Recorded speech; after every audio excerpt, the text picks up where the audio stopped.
existen muchos reportes a nivel internacional. Este es un reporte del año 2007, donde diferentes países, diferentes sociedades se reúnen para poder tener algo en concreto entre todos. De hecho, si se ponen a ver la cantidad de artículos que he publicado entre el año 1960 al 2007, se ve cómo está incrementando el tema relacionado a los secos. Existen diferentes clasificaciones en cuanto al ojo seco. Esta es la de 1995 y esta es la de 2007 y esta es la más reciente, ¿no? Entonces, en líneas generales, el ojo seco se puede clasificar en dos tipos primordialmente. Como pueden ver debajo de la barra morada, ven que el ojo seco se clasifica en acuoso deficiente o en ojo seco evaporativo o una mezcla de los dos. El ojo seco acuoso deficiente es aquel que está relacionado a que la lágrima se produce en poca cantidad o las componentes de la lágrima pues no son los adecuados.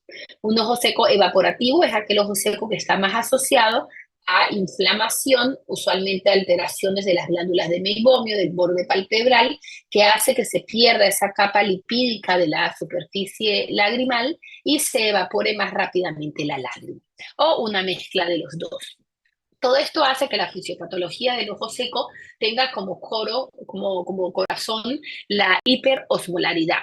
Es decir, todas estas enfermedades que ustedes ven aquí alrededor van a llevar como consecuencia a aumentar la osmolaridad de la lágrima. Esto genera una inestabilidad de la película lagrimal. Esta inestabilidad conlleva a un ciclo inflamatorio en el cual existe un daño de las Globet Cell, que son las encargadas de secretar la mucina a nivel de la película lagrimal, y de daño de glicocáliz de estas células. Posteriormente hay un montón de factores inflamatorios, tipos de interferón alfa, interleuquina 1 y 17, y entre otros contribuyen a que se establezca un círculo vicioso que perpetúe este estado de hiperosmolaridad.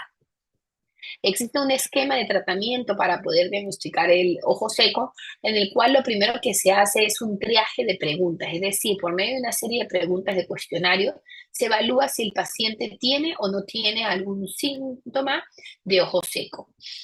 Posteriormente se evalúa si el paciente tiene algún factor de riesgo, como fumar, algunas medicaciones, el uso de lentes de contacto.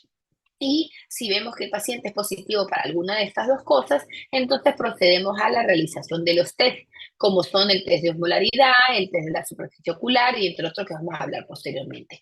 De esta manera clasificamos el ojo seco, un ojo seco evaporativo o acuoso deficiente, y dependiendo de esto es el tratamiento que le vamos a dar.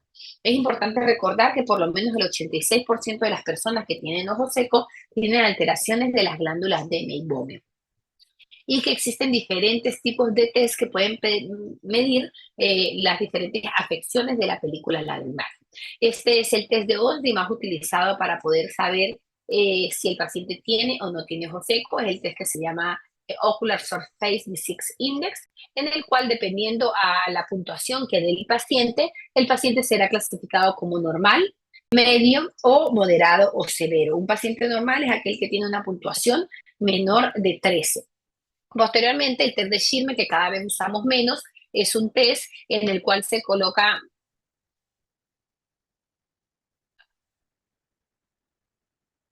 es un test así como ven ahí, en el cual se coloca un papelito, y este papelito lo que busca es, se va a teñir dependiendo de la cantidad de producción de película lagrimal. Entonces, los pacientes que no tienen lágrima, pues el papelito no se tiñe, y los pacientes que sí tienen lágrima, pues el papelito va aumentando, y dependiendo de la cantidad de milímetros que moje el papelito, pues entonces uno lo clasifica en ojo seco o no. Los pacientes con síndrome de Sjögren, por ejemplo, que son pacientes que no tienen lágrimas prácticamente, tienen a veces un Schirmer de cero. El Brecaptine es un test en el cual se utiliza hay,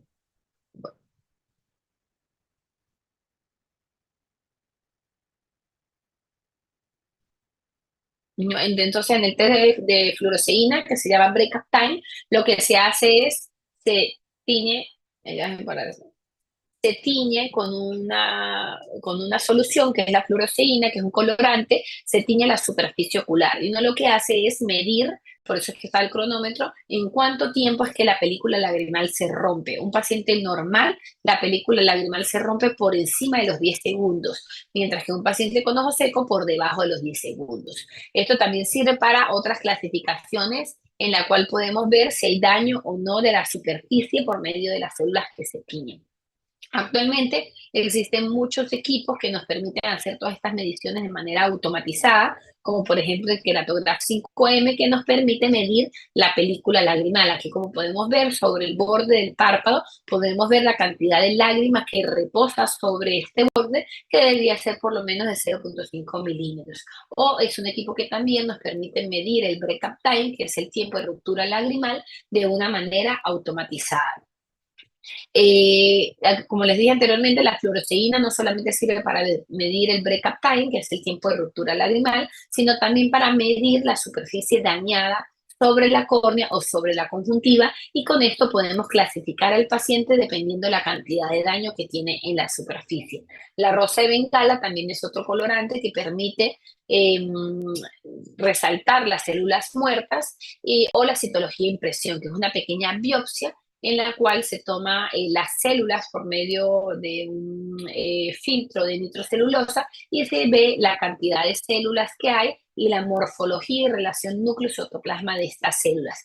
En estas células, en esta citología de impresión, se puede ver también la presencia de polimorfos nucleares o de células inflamatorias, o la ausencia de células caliciformes. Y dependiendo del tipo de la citología de impresión, pues vamos a obtener un grado de severidad de superficie ocular. Con respecto a la osmolaridad, como les dije anteriormente, el ojo seco es una enfermedad en la cual está aumentada la osmolaridad y se considera anormal a una osmolaridad de mayor de 308 miliosmoles por litro. ¿Cómo medirla? A través de este aparatito, que lo que hace es extraer una cantidad de lágrima del borde del párpado para poder analizar su osmolaridad.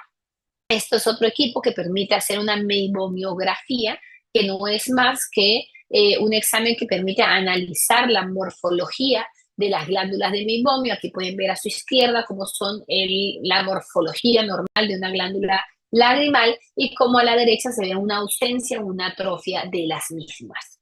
Entonces, dependiendo de esto, uno clasifica también la severidad del daño del borde palpebral en diferentes grados. ¿Para qué? Para dar un tratamiento. El tratamiento más frecuente que se da en pacientes con ojo seco son lágrimas artificiales, de preferencia aquellas que no tienen conservantes, ya que existen algunos conservantes, como por ejemplo el cloruro de benzalconio, que tienen que evitar porque tiene efectos nocivos sobre la superficie ocular. Hay algunas lágrimas que tienen preservantes y que son un poco mejores, como por ejemplo el complejo oxicloro estabilizado o el perborato de sodio. Estas son las otras lágrimas que están en el mercado, que son buenas también, que tienen preservantes, pero que no son tan tóxicos. Y estas son las que tienen de preservantes perborato de sodio.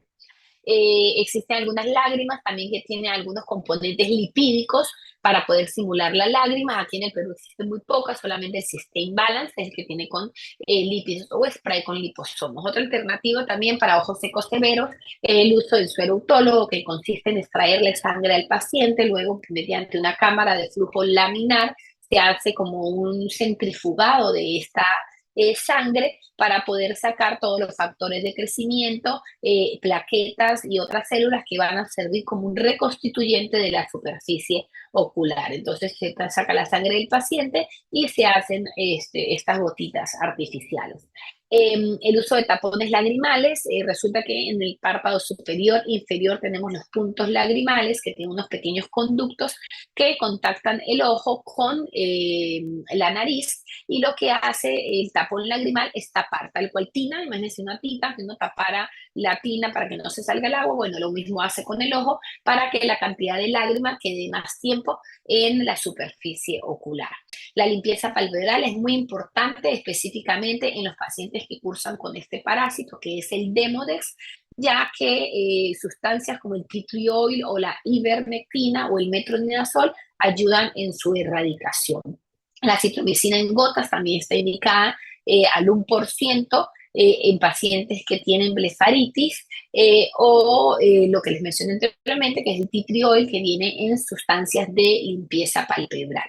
Estas son las soluciones que se utilizan para la blefaritis, donde podemos encontrar las soluciones que contienen el tea tree oil, o soluciones que contengan ivermectina más metronidazol oftálmica. El LipiFlow es un procedimiento en el cual se coloca un aparato sobre la superficie del párpado que aplica calor y además una ligera presión para de esta manera exprimir y liquefactar el sebum que está obstruido en estas glándulas, como este paciente. O el Intense Pulse Light, que es la luz pulsada intensa, que es una luz eh, que se utiliza para poder aumentar la irrigación y destapar estas glándulas de mebomio obstruidas. Los corticoides tópicos se pueden utilizar, pero por cortos periodos de tiempo, ya que tiene efectos colaterales como glaucoma o aumento de la presión intraocular, por lo cual se prefieren normalmente aquellas medicinas que son inmunomoduladores, como el caso de la ciclosporina o el caso del tacrolimus, el cual se puede utilizar por largos periodos de tiempo sin tener efectos colaterales. Con respecto a los suplementos de ácidos grasos, están indicados los omega 3 para el tipo de ojo seco por sus efectos antiinflamatorios. En casos muy extremos donde el ojo seco no se solucione, se puede utilizar un lente de contacto escleral, que es un lente de contacto bastante amplio que recubre toda la superficie ocular para que el paciente se sienta mejor, o el recubrimiento con membrana amniótica. Esto es el laboratorio de nuestra institución, en donde sacamos el amnio de la placenta, separamos el amnion del corium y entonces implantamos este amnio sobre la superficie ocular para restituirla. Casos extremos donde ya no hay lágrimas que produzcan, podemos hacer trasplantes de glándula salival. Aquí tenemos un casito, por ejemplo. Este es un paciente con una quemadura severa que no tenía buena lubricación, entonces lo que se hace una pequeña incisión en el borde inferior. Aquí se ve, ¿no? Aquí se está haciendo una pequeña incisión en la conjuntiva tarsal, eso quiere decir en la parte de adentro del párpado, donde se hace una pequeña incisión y posteriormente de la mucosa labial se saca una glándula salival, ¿no? Entonces aquí se está viendo cómo se hace la inyección y posteriormente, después de disecar, lo que se hace, estas burbujitas o estos racimos de uva que ustedes ven aquí, no es más que la glándula salival del paciente que se está trasplantando para luego ser colocada en el párpado inferior y que cumpla su función de lubricación ahí. Ahí se está implantando la glándula y posteriormente se sutura para que el paciente logre una mejor lubricación. Entonces, en conclusión, el ojo seco es una enfermedad muy frecuente, actualmente se le considera la pandemia del ojo seco, que tiene múltiples tratamientos, como se han podido dar cuenta, no solamente son lágrimas artificiales, y que requiere de una evaluación por parte del oftalmólogo para poder saber cuál es el mejor tipo de tratamiento que este paciente pueda necesitar. Gracias. Listo, chicos, pues. Gracias, doctora. ¿Preguntas?